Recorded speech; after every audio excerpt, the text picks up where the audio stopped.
Bom, pessoal, agora com vocês, professor Percival Balesté, que é pesquisador na área de dados e inteligência artificial na Poli-USP e diretor de inteligência artificial na iScience. Com você, professor. Bom dia, ciência. É o sotaque. Bom dia, pessoal, tudo bem? Estamos chegando aqui numa fase final, né? E aí o que acontece? Viramos a noite aí trabalhando, muita gente, eu estou acompanhando o pessoal no hackathon, né? E tirando várias dúvidas e tudo mais. Muitas pessoas tiveram problemas com o ambiente. Só um segundo. Tiveram muitos problemas aí com o ambiente, então eu resolvi pedir para participar dessa última palestra para sugerir aí ambientes, situações onde as pessoas podem resolver os seus problemas utilizando inteligência artificial, machine learning ou mesmo até desenvolvendo modelos estatísticos ou análises de dados, né? Eu percebi aí que muitas das pessoas estavam tentando trabalhar dentro dos seus ambientes locais, muita dificuldade de trabalhar em conjunto, né, e de forma colaborativa. Então, eu sugeri aí a utilização de alguns ambientes, né? E a ideia aqui era ajudar aí vocês nessa fase final, para quem tiver com problema de performance e ambiente para poder colocar os dados, e mostrar algumas sugestões que eu dei para as pessoas que estão participando, né? Então, uma primeira sugestão que eu dei para quem... Eu vou compartilhar uma tela aqui. A primeira sugestão que eu dei para quem tem uma conta Azure... Deixa eu achar aqui a tela.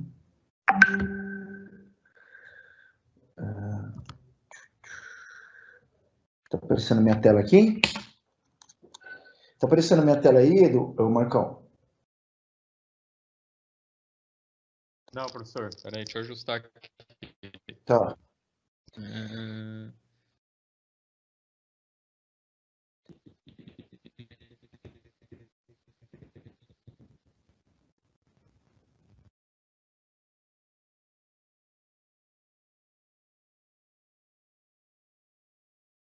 Oi. Beleza. Então, assim, o que eu sugeri para o pessoal, né? Primeiro, quem gosta de trabalhar mais com uma plataforma codeless, né? Utilizar aqui um dos nossos apoiadores é a Microsoft, né? Então, a Microsoft, ela tem aqui algumas plataformas codeless, né? Ou seja, onde você não precisa desenvolver código, né? Então, é possível criar uma conta gratuita na Azure, ela vai te dar uma série de facilidades e que você vai ter todo o espaço disponível aqui para trabalhar e criar ambientes, bancos de dados, etc. Só um segundo. E sem ter a necessidade de escrever código, né? Então, aqui eu peguei aqui uma página da documentação do Data Factory que está em português, né? Então, aqui vou mostrar como que é um exemplo, rapidamente, né, de criar um pipeline de gestão e tratamento de dados utilizando o Azure Data Factory, e ele também pode conectar junto com o Azure Synapse Analytics, né, que é um produto de Data Warehouse da Microsoft, né. Eu preciso só um segundinho, tem uma surpresinha para vocês aqui. Ok, então assim, o que você precisa? Você precisa de uma assinatura da Azure, né? Então aqui você pode construir o seu pipeline de gestão de dados totalmente de forma online, né? Então, cria o seu container, aqui obviamente está todo o passo a passo, né? Com isso você conecta no Blob Store, né? Aqui estou dando um exemplo de uma fonte de dados, né? Blob Store é a base de dados, é o repositório de dados para você colocar qualquer informação sendo estruturada ou não estruturada dentro do ambiente da Azure, né? Aqui ele está mostrando, aqui tem um videozinho, mas eu vou explicar aqui para vocês. Então, por exemplo, quero criar um recurso, né? Esse recurso um recurso, por exemplo, de análise, e aí cria o Data Factory, que ele é aqui a ferramenta da Azure para poder criar um pipeline de gestão de dados. Aqui ele tem diversas outras informações, né? Outros serviços, né? Azure HD Insight, ele é o sabor do Hadoop com Spark, uma parte de Analytics que ele tem aqui pronto, dados em streaming, que não é o caso, Azure Databricks, que é uma das minhas ferramentas prediletas, o Power BI já conectado, né? Aqui o Synapse, como eu acabei de comentar, né? Que é o SQL Server para Data Warehouse. Isso aqui eu vou pular. Então, aqui é um exemplo, né? Ele vai criar aqui um pipeline de gestão de dados. Cria-se aqui o grupo, né, de trabalho. Ok, vamos lá. Então, o que ele permite fazer? Criar um pipeline, um fluxo de gestão de dados. Você pode construir ele a partir do modelo, você pode copiar dados, você pode integrar com o serviço de integração de dados da Microsoft e também ele versiona os códigos todos que você está desenvolvendo. Então, aqui, criando, no caso aqui, ele está criando um serviço de armazenamento, né? Aqui ele vai buscar, um exemplo, buscando um dataset. No caso do dataset aqui, você pode escolher diferentes formatos, o Apache Parquet, um CSV, um JSON, ou até um arquivo binário, num formato aberto. Cria-se aqui o nome do dataset e onde ele está armazenado. Isso aqui é tudo documentação pública, tá, pessoal? Se quiser, a Data Factory Tutorial, vai aparecer isso aqui para vocês, tá? Cria as propriedades desse serviço. E para criar um pipeline, né, chegando aqui na parte mais final, né, você, no caso aqui de copiar dados, você não tem codificação nenhuma, arrasta aqui, ele vai criar essa caixa. Dentro dessa caixa, você vai colocar as informações de entrada e de saída, aqui o serviço, né, a saída, e aí você pede para publicar, pode disparar o seu pipeline, ele está nesse formato dessa caixinha, executa, e ele, tão simples quanto isso, ele, no caso aqui, vai gerar a saída de dados fazendo a cópia, mas você tem vários tipos de possibilidades de fazer isso, né? Trabalhando dentro do determinado horário, que ele tem um schedule, e coisas nesse sentido, tá bom? Então aqui seria uma ferramenta da Microsoft para você poder fazer uma conexão e tratamento de dados. Dentro ele tem os tutoriais aqui, exemplos, etc., né? Transformação, por exemplo, né? Você buscar um fluxo de dados e fazer a transformação da informação. Um outro ponto que o pessoal que gosta de trabalhar com codeless veio me procurar é assim, quero desenvolver modelos de machine learning, mas eu não codifico. Ok, você pode experimentar aqui também, a ferramenta aqui da Microsoft, que é o Azure Machine Learning, né? O Azure Machine Learning permite você criar um pipeline de Machine Learning sem a necessidade de gerar código, ou seja, ele tem aqui uma facilidade toda aqui de criar esse seu ambiente, né? Então você escolhe aqui o tipo de serviço que você quer criar, né? Aqui ele tem, o vídeo é deles mesmos, não sei o que estou movimentando, estou tentando mostrar para vocês da forma mais default, né? Sem florear. Então aqui, como vocês podem ver, todo o ferramental da Azure, ele é bem friendly, né? Então aí, ó, ativa um serviço, né? Aí você cria um recurso, né? Aí dentro, o recurso que ele vai criar vai ser um recurso de um pipeline de machine learning, né? Ele tá buscando aí, que vai criar, tá? Então ele está mostrando aqui como criar esse recurso, né? Aí a partir desse momento que você criou o recurso, tudo funciona no contexto de workspace recurso. Aqui para você criar um pipeline também, você pode utilizar módulos para prontos ou mesmo escrever o seu modelo, uma linguagem de programação, mas inicialmente aqui a ideia é mostrar para vocês como criar um pipeline codeless. Então, dentro do pipeline, você escolhe qual que é o dataset de entrada que você quer utilizar dentro do seu modelo. Aqui no caso ele está usando um modelo de predição de preços de automóveis e vai utilizar um dataset com preços de automóveis, né? Com os dados brutos. Aqui ele vai escolher o quê? Que o output dele vai ser um outro dataset com a predição de preços, né? Então, na primeira etapa aqui, ele vai fazer o quê? Conectar os dois serviços, né? Nesse nosso exemplo, né? Fez a conexão entre os dois serviços, vai escolher quais são as colunas que ele vai utilizar no modelo de machine learning. Aqui, no caso, ele fez um tratamento, né? Ele conectou aqui as colunas que ele vai utilizar por modelo. Para fazer o treinamento, ele vai fazer a separação do modelo de treino e no modelo de teste. Aqui, para fazer o modelo, basta arrastar de dentro das caixas qual tipo. Aqui ele está usando uma regressão linear. Aqui ele separou os dados para treino e para teste. Prosseguindo aqui, ó, ele vai arrastando as caixinhas, né? Você vai colocando aqui as sequências, né? Então, aqui no caso, ó, os dados brutos, seleciona as colunas que ele vai trabalhar, tirou as colunas em branco, desmembrou aqui o serviço onde tem o modelo de regressão linear e aqui o treino do modelo. Aqui, expandindo, né? Tudo são caixinhas, você vai arrastando. Eu estou tentando ser objetivo aqui, porque todo mundo está muito cansado agora, né? Então, ele é autoexplicativo, né? Aqui ele fez o score do modelo, ou seja, ele respondeu aqui, depois do treino, quanto foi o nível de acurácia que o modelo respondeu, e aqui, fazendo a validação, né? Então, assim, aqui é aqui é a resposta aqui, o que o modelo respondeu, né, o nível de acuracidade dentro desse cálculo preditivo de valores dos automóveis, né?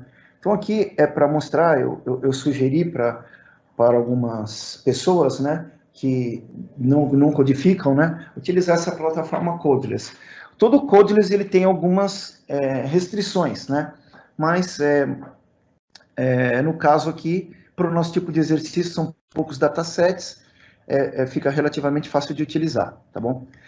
Para as pessoas que têm mais experiência com codificação, eu recomendei utilizar o Azure Databricks Community Edition, né? Aqui no caso o ambiente já está tudo pronto, você cria sua conta no Databricks com esse endereço aqui, communityclouddatabricks.com. Você coloca seu e-mail, não precisa colocar cartão de crédito, não precisa nada. A partir do momento que você cria a sua conta, o Databricks ele cria para você 2 clusters de Spark por trás e você pode usar 15 GB de dados gratuitamente, né? Então aqui, ele vem aqui com um tutorial, né, um quick start. No caso aqui ele vai explicar para você, né, como que você cria o cluster. Eu vou ativar o meu cluster aqui, né? Ele tá subindo o meu cluster, ele tem aqui um cluster duplo de Spark 245 com escala 2.11.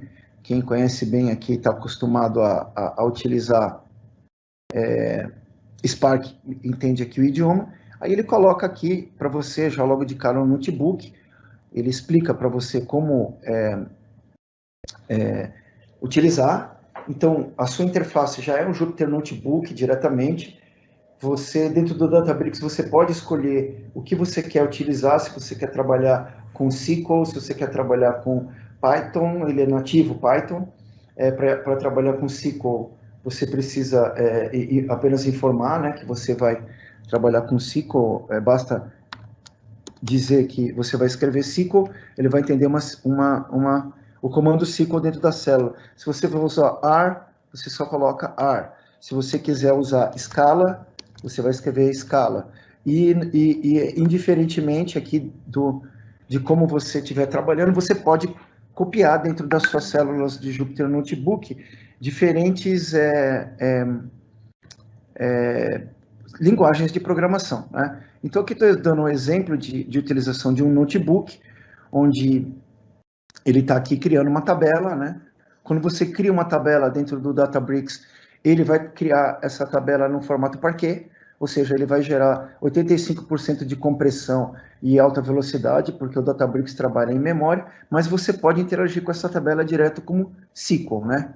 Aqui um código Python, ele está usando PySpark, você pode usar PySpark, muito rápido também. Mas no caso do Databricks, ele é uma plataforma que ele tem aqui uma API, e nessa API ele faz a tradução dos... Deixa eu buscar aqui aqui é o curso oficial da Databricks, né, que eu paguei o curso e paguei o curso e com isso eu tenho acesso a todas as informações, embora a plataforma seja open source. Ele permite aqui, você tem os seus dados brutos, né? Aqui dentro do Cloud Service, ele roda dentro da Azure também, a versão profissional. Aqui essa é a versão open source que a gente está utilizando. A versão profissional tem uma série de outras particularidades. Aqui dentro ele tem um Spark embutido, você não precisa instalar, ele já está nativo.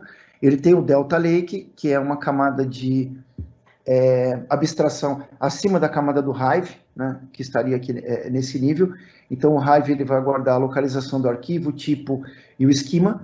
Dentro do Delta Lake, ele tem uma série de outras facilidades. Você pode guardar o timestamp e você guardar as informações de time travel, da mesma maneira que quando você faz um backup de uma máquina, você pode usar o SQL dizendo para ele que você quer acessar o dado da forma como estava naquele determinado dia, né?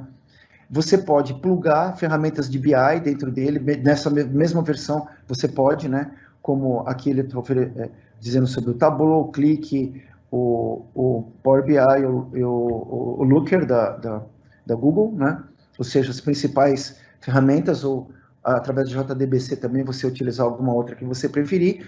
E para o cientista de dados é uma maravilha, porque você tem uma interface em Jupyter Notebooks, como eu mostrei agora. Você pode escrever aqui dentro Markdown também, né? Só você colocar Markdown e ele entende aqui todo o Markdown para você poder documentar.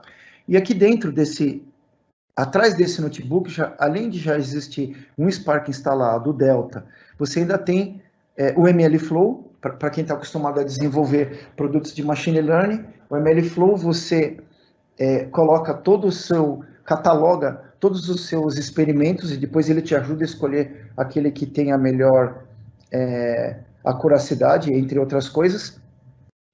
E também as bibliotecas principais de Deep Learning e Machine Learning, como PyTorch, Scikit-learn, TensorFlow. E esse ambiente todo pode ser compartilhado com os engenheiros de dados, que vão ter que cuidar de todas as informações e fazer o tratamento. Os cientistas de dados, que podem trabalhar diretamente aqui dentro do interface Jupyter, os Machine Learning Engineers, utilizando essas bibliotecas, e os analistas de dados trabalhando aqui com o ferramental, todo mundo em cima da mesma plataforma. Ele também está disponível dentro da Azure, está disponível também dentro da AWS, mas ele é nativo dentro da Azure, basta ativar o serviço, tá? Só que dentro da Azure, você vai encontrar uma versão paga, a sua conta free vai te dar bastante crédito, mas para executar esse exercício, o pessoal tem usado essa versão community e tem ajudado a resolver muito, tá? Então aqui é só para complementar, né? Ele tem uma Apache Spark por trás, você pode conectar nas mais diferentes fontes de dados. Aqui ele está dando o exemplo da Azure, né? O Blob Store, o SQL for Data Warehouse, o SQL Server, CosmoDB, Data Factory, todas as ferramentas que existem dentro do ambiente de nuvem ou os principais repositórios de dados, você pode conectar diretamente o Databricks e ele puxa esses dados, tá? O Spark aqui, para quem ainda não conhece, né? Ele é a engine que é utilizada para a ciência de dados, que permite a computação elástica em clusters, né? Então aqui dentro você pode trabalhar SQL e Data Frames utilizando a interface de Jupyter Notebook. Você pode fazer Machine Learning, ele permite você capturar dados em streaming e também fazer análise de grafos, né? Para quem gosta de grafos aí, que é mais chegado na modelagem mais matemática, você pode colocar ele dentro do seu Spark. Aqui dentro, só para explicar por que ele é tão rápido, ele possui uma API, na verdade, né? O conceito de RDD é um conceito criado aqui no Scala. Quem conhece Scala, né? Que é a linguagem que foi criada, o Spark, ela é muito utilizada para grandes volumes de dados, né? Eles desenvolveram uma API que você pode escrever em Scala, pode escrever em Python direto, você pode usar R ou SpyCar, Java, SQL diretamente, e ele consegue traduzir e dar uma velocidade mais rápido do que você escrever um RDD em linguagem de máquina, né? Por exemplo, o RDD em Scala, que é a linguagem nativa, aqui um cálculo de agregação de 10 milhões de linhas, por exemplo, ele demoraria 4 e alguns segundos. Se você usasse o RDD Python com o dataframe padrão do Python, dentro do Spark, você teria um tempo de resposta muito maior. Mas aqui dentro da plataforma, ele faz a tradução, gera o código de máquina e indifere se você estiver usando SQL, estiver usando dataframe em R, escrever um dataframe em Python ou Scala, ele vai responder da mesma maneira. Então, eu recomendei isso para as pessoas que estão trabalhando hoje, porque você pode misturar o código de formas diferentes, inclusive dentro do próprio notebook, né? Então, aqui o conceito do RDD, né, como ele funciona, ele é uma Java Virtual Machine, ele recebe aqui uma informação do seu, da execução do que você está querendo fazer, seja um modelo, seja um SQL, ou o que você quiser, ele vai distribuir dentre os nodes, os executors, ele mesmo faz esse tipo de gestão, você não tem que se preocupar com isso, né? E depois ele executa dentro aqui na quantidade de executores ou slots, né, ou clusters Spark necessários aqui para a resolução do problema, né? Se você quer subir dados aqui dentro, basta você clicar em Datas, aí, por exemplo, quero colocar uma informação nova, eu quero subir um arquivo que eu estou trabalhando aqui, então, por exemplo, eu vou pegar aqui um dado qualquer aqui, qualquer informação, né, um arquivo aqui CSV que eu subi, né, eu posso pedir para ele criar direto uma tabela, ou eu já posso clicar aqui e ele já gerou para mim um código. No caso, eu escolhi um notebook Python, que é a linguagem que a maioria do pessoal está utilizando, ninguém está usando Scala e R, poucas pessoas, é uma linguagem mais utilizada, os estatísticos gostam mais, eu particularmente sou apaixonado pelas três, né, mas vamos falar aqui em Python, que é uma linguagem mais fácil de adoção, e aqui ele já cria diretamente aqui um notebook para mim, ó, descrevendo onde ele buscou o arquivo, que tipo de arquivo ele é, aí aqui eu posso inferir o esquema, né? Para quem não conhece o conceito do esquema, o esquema é a persistência no formato de dados.